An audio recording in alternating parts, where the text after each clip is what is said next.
Dans cette vidéo, je vais juste te parler de deux choses. Donc, voici ce que je vais te dire. Ne te précipite pas rapidement dans un mariage mixte sans regarder cette vidéo-là que je te donne là. Cette vidéo, elle va être très courte, mais précise. D'accord? Des fois, vous courez, vous rentrez dans les mariages sans réfléchir. Donc, j'ai concocté juste quelques trucs là pour toi. Les avantages avec un mariage mixte, oui, il y a des avantages dans toutes choses, hein, et les défis à ne pas négliger. Ne néglige rien, regarde bien cette vidéo-là, écoute-la, même si tu peux l'écouter 2 fois avant de rentrer dans un mariage mixte. Parce que tout ce que nous entendons, tout ce qui se passe aujourd'hui, et on apprend, il y a des gens, même des fois je reçois des gens, des femmes qui parlent de leur vécu avec leur waiti. Moi, ça me fait de la peine. Ok, ça me fait de la peine parce que elles sont jeunes, d'accord? Les princesses, elles sont jeunes, mais elles se sont précipitées pour rentrer dans des couples mixtes. Même il n'y a pas que ça. J'ai reçu une jeune waiti aussi, qui m'a parlé de son problème, même avec son frère caucasien. C'est qu'elle n'a pas réfléchi. Elle n'a pas pris le temps de réfléchir. Elle est rentrée dans ce couple et aujourd'hui, elle est mal. Bon, on sait qu'il y a le divorce. Mais des fois, on regarde, on se dit, qu'est-ce que les gens vont dire? Ah là là là, alors que ce mariage de 6 ans. Mais écoute, princesse, il n'y a pas question que, qu'est-ce que les gens diront? Si tu rentres dans un foyer, là, le premier jour, et ça ne va pas là, pars, je t'ai dit, pars, prends tes affaires et pars, peu importe l'homme. Pars. Je ne vais pas te raconter une histoire. Mais dans une des vidéos, je vais vous raconter une histoire d'une femme qui s'est mariée il y a que quelques semaines. Quelques semaines. Tu te maries juste quelques semaines et c'est là que le monsieur te montre ses griffes. Il te fait voir ce qu'il est. Donc, toi qui m'écoutes là, avant de rentrer dans un foyer mixte, surtout mixte, je dis mixte, dans un foyer avec un blanc, je sais qu'il y a des avantages. Ok. Dans tous les foyers, il y a les avantages, il y a les inconvénients, il y a les trucs qu'il ne faut pas négliger. Mais aujourd'hui, pas d'inconvénients, mais je te parle de ce que tu n'as pas, les défis que tu n'as pas, tu n'as pas à négliger. Tu dois les observer correctement. D'accord? Ok. La première des choses, j'ai bien noté, les avantages. Quels sont les avantages quand tu es dans un couple mixte? C'est l'enrichissement culturel. La culture. Tu as ta culture, tu prends la culture de l'autre, et ça fait 2. C'est une richesse. Tu vas découvrir leurs blagounettes, leurs repas, si c'est un français, le pain, comment ils aiment le pain, comment ils aiment le fromage, le vin. Tu vas découvrir la tradition culinaire, et lui aussi il va découvrir. C'est pas que toi, mais je parle à toi. À toi, la princesse, que je parle. Pour lui, c'est pas là le moment. Je viendrai après pour les hommes. Mais aujourd'hui, là, on parle de toi. Voici les avantages. Il y aura plein de choses que tu vas découvrir. Ce que tu n'avais pas. Déjà même, tu vas découvrir comment eux, ils vivent. La façon dont tu as vécu chez toi, ce n'est pas pareil que eux. D'accord? Donc, c'est une richesse quand même. OK? Et après, la tolérance et l'adaptabilité. Comment tu dois t'adapter, apprendre à composer avec l'autre. Tu vas apprendre à t'adapter à leurs trucs, à ce qu'ils aiment, ce qu'ils n'aiment pas. Tu t'adaptes. Ça, c'est une richesse. Je dis moi aujourd'hui, je me suis adaptée. J'arrive à manger du fromage, mais pas n'importe quel fromage. J'arrive à manger le fromage. Avant, je ne mangeais pas du tout le fromage, je n'aimais pas le fromage. Même quand je prenais l'avion premièrement, même ça fait combien? Il n'y a que 5 ans seulement que j'ai commencé à manger du fromage dans les avions. Oui, que j'ai commencé. Parce que moi, dès que je monte dans l'avion, ils déposent le fromage, vous voyez, le pain, moi je ne mange pas. Je ne mange pas. Donc, tu vas t'adapter à plein de choses, à voir comment ils font leur truc. Tu dois t'adapter, ce que tu ne faisais pas avant. Ben, tu vas le faire en bien, En bien, je dis, pas ce qui est mal. D'accord? En bien. Toutes les belles choses qu'ils ont. Tu vas regarder ce qui te plaît, ce que toi, là où toi, tu te sens. Que, bon, moi, dans ça, là, je me sens. Je prends ça. Tu laisses ce que tu n'aimes pas, hein. Faut pas prendre tout, hein. D'accord? Ok. Il y a aussi l'éducation des enfants. Les enfants, ils auront deux cultures. Ok? Ils vont bénéficier de deux cultures. Ils seront et la maman et le papa. C'est pas comme un enfant qui sera, je sais pas comment vous l'expliquer, mais quand vous élevez bien vos enfants, vous les éduquez bien normalement, tu dis bon papa, ok. Je prends un exemple. J'ai vu une dame quand elle était avec un Haïti et on discutait, elle attendait un bébé et elle me dit mais coach, tu sais, il y a quand même longtemps, il y a plus de combien d'années, elle me dit coach, tu sais, je vais faire cet enfant-là, mais l'enfant va porter mon nom et il va porter le nom de son papa. Je dis ah bon, comment ça se fait? Elle me dit oui, l'enfant va porter mon nom de famille, et je m'appelle Madame Intel, épouse Intel. Donc, le bébé qui viendra va s'appeler Intel, Intel, Intel, Intel, et il aura deux prénoms, un prénom de chez nous et le prénom de chez son papa. J'étais, ah, c'est une belle chose. C'est une très belle chose. J'étais tellement heureuse et j'ai complètement oublié. J'ai oublié qu'on avait même discuté cette discussion-là. Mais aujourd'hui, mon petit-fils a les deux noms. Il a le nom de sa maman et le nom de son papa. Il a le prénom de chez nous et il a le prénom de chez son père. Quand bien même eux, les deux, ils sont mélanines. Les deux sont mélanines, mais ils ont choisi cela. Et ça me fait chaud au cœur. Donc, vraiment, c'est la richesse, ça. C'est là, même si on est mélanine, ensemble, on est mélanine, et on n'est pas de la même région. On n'est pas de la même région.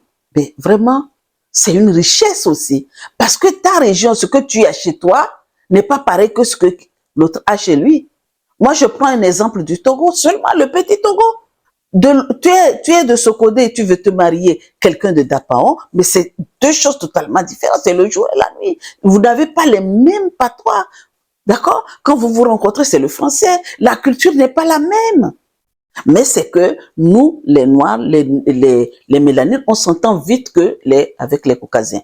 Maintenant, voici les défis à ne pas négliger. Tu ne dois pas négliger les différences culturelles. D'accord? Il faut pas négliger ça. Ce qui est très, très, très normal pour toi peut ne pas être normal pour l'autre. Ça peut être drôle. Ce que toi tu vois et c'est du sérieux, il va prendre ça comme des amusements. Ça peut t'énerver. Il faut pas que tu négliges. Parce qu'il y aura cette différence culturelle-là. D'accord?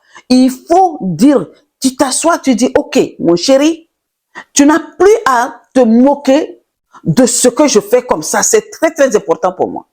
Fermement. Tu ne négliges pas. C'est pas parce qu'il est en train de se moquer que toi, tu vas arrêter. Il faut continuer. Et toi aussi, tu n'as pas à te moquer de ce que lui, il croit dur comme fer.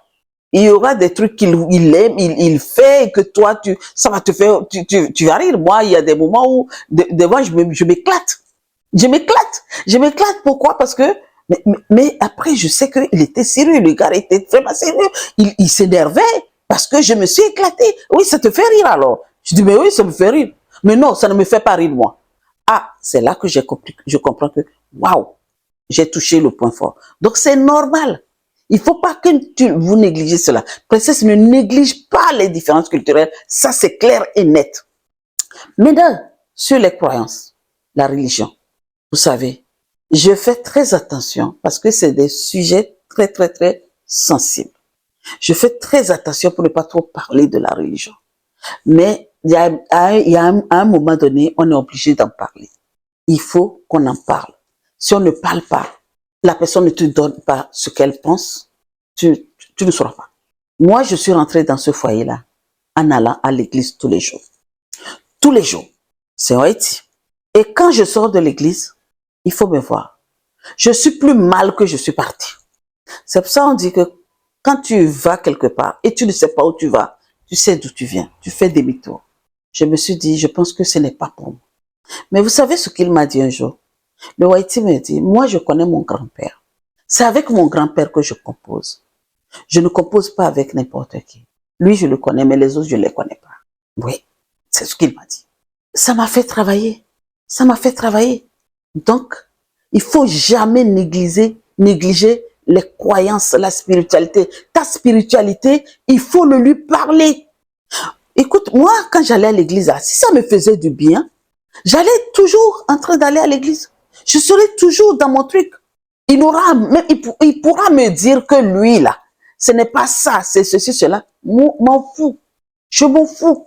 Mais seulement ce qui me faisait mal, c'est que quand je revenais et que je me revoyais en très mal, je me disais, d'accord, ok, je ne sais pas. Les débuts, vous savez ce qu'on dit. Les débuts, on met dans ce qu'on nous a mis à l'église dans les têtes que c'est le diable là. Moi-même, quand je rentrais et que je ne me sentais pas bien là, vous savez ce que je faisais?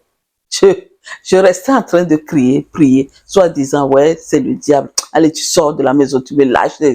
Mais non, c'est que ça, ce n'était pas pour moi.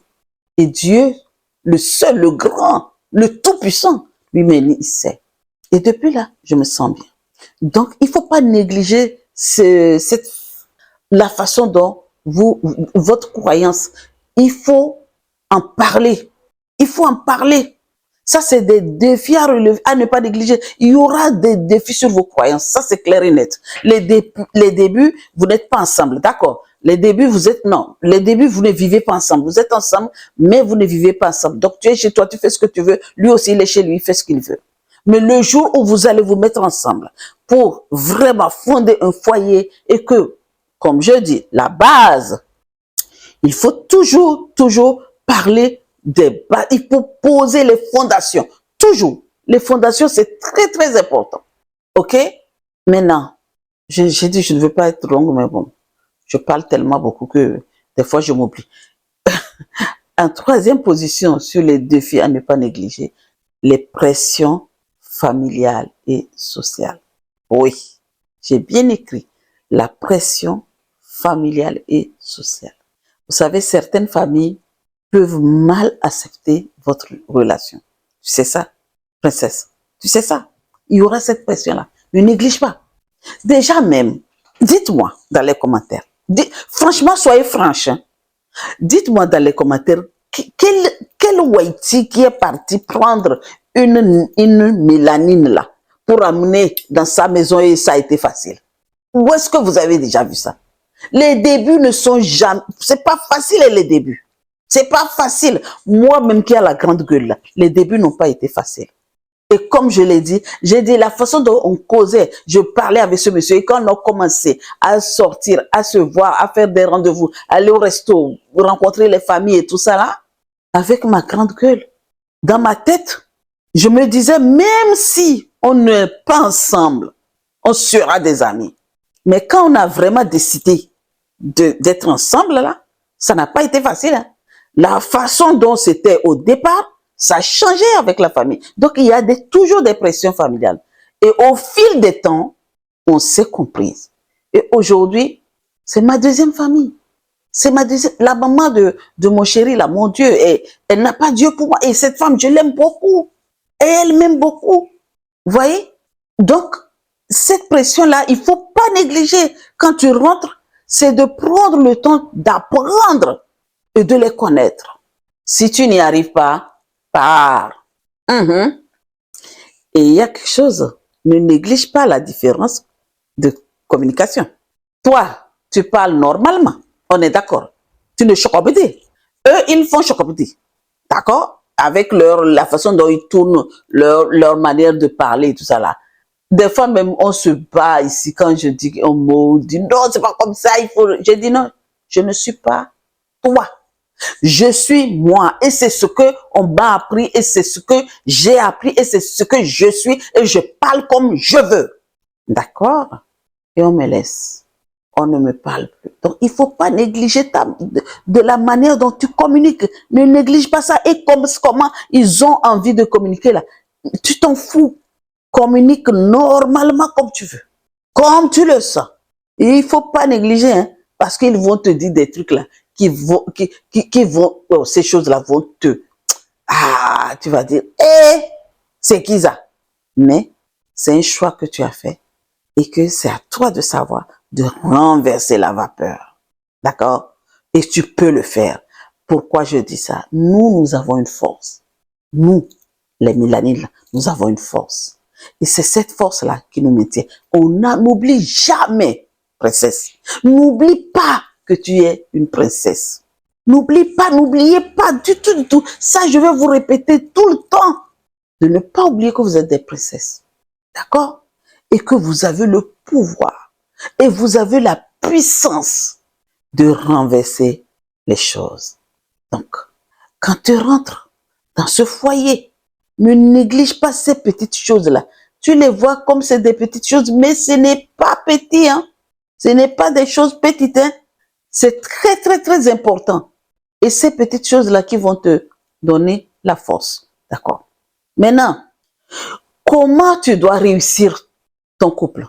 Il faut toujours la communication honnête. Il faut qu'il y ait une communication honnête. Et surtout, parle beaucoup sur les sujets sensibles. Ne fais pas, dès le départ, annonce la couleur. Oui, annonce les couleurs. Parce que si tu n'annonces pas les couleurs dès le départ, et tu fais comme, tu ne connais rien, tu es ceci et cela, tu ne fais rien. Tu ne dis rien. Pour toi, tu as vu un Whitey là, c'est... et tu ne fais pas. Tu ne montres pas qui tu es. Et après, tu commences à montrer qui tu es. Là, ça ne va pas marcher. C'est le départ qui est important. C'est pour ça que je vous parle dès le départ. C'est là qu'on pose les fondations. Toi, tu es qui? Tu fais quoi? Tu parles qui tu es. Tu parles de ce que tu veux. Tu parles de ce que tu ne veux pas. Toi, qu'est-ce que tu veux? Dis-moi. Et vous parlez tous les deux. Vous mettez les points sur les i. Bien propre avant. Si tu veux vraiment réussir ton couple mixte. La deuxième chose, toujours pour réussir dans ton couple mixte, le respect mutuel. C'est comme je dis, il faut toujours accepter la différence. Les différences de vouloir. Il faut accepter les différences sans vouloir changer l'autre. D'accord? Hey, je te donne juste une minute de mon témoignage.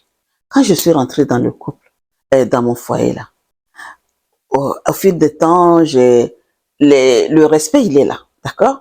Et à un moment donné, il y a des trucs qui ne me plaisaient pas. Et je disais à une de mes sœurs que, ah non, il faut que je change cet homme-là. J'ai envie de le changer, il faut qu'il change. Je le veux comme ça, comme ça, comme ça, comme ça. Un vieux, tu vas changer quelqu'un qui a déjà fait sa vie, qui a fait toutes ces dents-là. Tu vas le changer comment? Hein? Un jour, j'étais assise, j'ai lu un livre où j'ai écouté une vidéo d'une grande dame, d'une grande coach qui dit, mesdames, ne cherchez jamais à changer un homme. C'est toi, l'énergie que tu dégages là. Change toi-même personnellement. Montre la bonne version de toi-même. Et tu verras si cette personne-là ne va pas prendre. Parce que l'énergie, c'est contagieux. Ça contamine l'énergie. Et tu vas voir si la personne ne va pas changer. Oui, bon Dieu, quand j'ai écouté cette vidéo, la vidéo m'a frappé comme ça. J'ai dit, il fallait que j'écoute cette vidéo-là. Et je scrollais comme ça sur YouTube et je suis tombée sur la vidéo de la dame. La grande coach, elle disait, arrêtez. Il faut pas, une personne ne peut changer l'autre. Jamais. C'est ce que tu fais là qui va changer l'autre. Si tu t'obstines à le changer, au contraire, tu es en train de le détruire. Maintenant, fais ce que toi, tu aimes et ce que tu es, fais. Prends ton état initial, va à ta source, reviens honnête, authentique, reste pile poil et tu vas voir ce qui va se passer. C'est ce que j'ai fait. D'accord? J'ai commencé beaucoup à ne pas chercher à le changer, mais moi, à fouiller en moi, à voir qu'est-ce que je dois changer à moi, qui peut l'aider. Et c'est ce qui s'est passé. Donc, princesse, ne cherche vraiment pas à changer l'autre. Après, les compromis. Trouvez toujours un équilibre entre les deux cultures pour éviter quoi? Les conflits. Si vous ne trouvez pas l'équilibre entre les deux cultures, les conflits, vous allez les avoir. Tout le temps. Tout le temps. Moi, le départ, je ne comprenais pas. Il y a plein de choses que je ne comprenais pas. Et il y avait toujours, moi-même, j'étais en conflit avec moi-même seulement. Il faut dire. Oui. Donc, c'est ça. Tu veux réussir ton couple mixte? Eh bien, trouve toujours des compromis entre ces deux cultures-là. Que le respect soit là. Ce que tu ne veux pas de sa culture, sois clair avec la personne. Ça, je n'aime pas. Ça, j'aime. Ça, je n'aime pas. Et lui aussi va te dire ce qu'il aime. D'accord, princesse? Écoute, la famille, comme je dis, la famille, c'est un point très crucial dans un couple. Oui, chez nous, c'est les familles d'abord. Ça, c'est notre éducation. Mais chez les Waiti, ce n'est pas le cas. Quand tu es marié à un Waiti, c'est vrai que des fois, il y a la famille autour. Tu es là. Soit on t'accepte, soit on ne t'accepte pas. Parce que tu es différente. C'est clair. C'est normal. Mais fais tout ce qui est en ton pouvoir pour leur donner leur respect à eux. Ils ne te respectent pas? Ok. Ne rentre pas dans leur univers, mais respecte-les juste. C'est pour ça que je dis, essaye un peu. Si tu vois que ça ne va pas là, fais face à ton mari. Mais si ton mari est comme eux là, eh bien en ce moment, ton foyer là ne va pas réussir. Pas. Oui. Tu vas voir que tu es marié. Même ta famille, même, ils ne veulent pas que ta famille s'implique dans votre foyer. Ta propre famille, hein. Ça, c'est les Waiti. Il y en a ceux qui sont comme ça. On entend tout le temps sur les réseaux sociaux. Ils ne veulent pas. Ta famille même. Ils ne veulent pas voir ta famille. Donc, écoute, princesse, si tu es dans ce cas-là, pars. Écoute, pour réussir aussi ton foyer, si tout va bien, en dernier recours, faites des projets communs. Oui, parlez toujours des projets. Je ne dis pas de mettre tous les œufs dans le même panier. Non. Toi, tes projets-là, fais tes projets. Et je t'ai dit, quand tu vas faire tes projets-là, ne dis pas tout. Hein, parce que des fois, ils ont peur. Hein, c'est des peureux. Hein. Peut-être, et fini. Et laisse le projet parler de lui-même. Fini. Tu peux enlever un peu. Tu peux dire un peu. C'est que quand tu fais quelque chose, c'est ton mari, il doit être au courant. Mais ne dis pas tout, en fait. Garde un peu pour toi.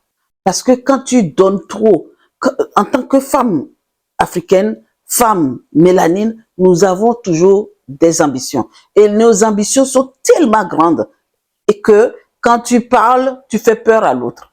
Donc, faites des projets ensemble, mais en même temps, quand tu fais ton projet à toi, sache comment tu vas pouvoir lui donner ça, lui dire. Sache comment tu vas faire. Ne dis pas tout. Si tu fais un projet de 2 millions, eh bien, parle-lui que tu fais un projet de 500 000. D'accord? Voilà, princesse, je m'arrête ici et je te dis, écoute très bien. Toi qui m'écoutes et qu'aujourd'hui, tu es déjà dans le foyer, d'accord? Ok? Et tu as réussi, tu réussis ton couple. Tout va bien. Bon, c'est bien. Tu as écouté. Peut-être il y a des trucs que tu peux prendre dedans. Quelques conseils que tu pourras prendre dans cette vidéo-là pour pouvoir te l'appliquer puisque tu es déjà dans le couple. Surtout la partie à ne pas négliger. Mais si tu observes tout cela, viens commenter, viens nous dire, donner ton expérience, viens commenter, dis-nous quelque chose. Mais toi qui n'es pas encore dans le couple et qui veux vraiment rentrer dans ce couple-là demain, observe tout ce que je t'ai dit. Tu connais, tu as vu déjà les avantages. Ok, on est content, on rentre dans un couple. Oui, on a des avantages. Oui, c'est bien. Oh, mix. Et c'est bien. Mais ne néglige jamais les défis que j'ai énumérés dans cette vidéo-là.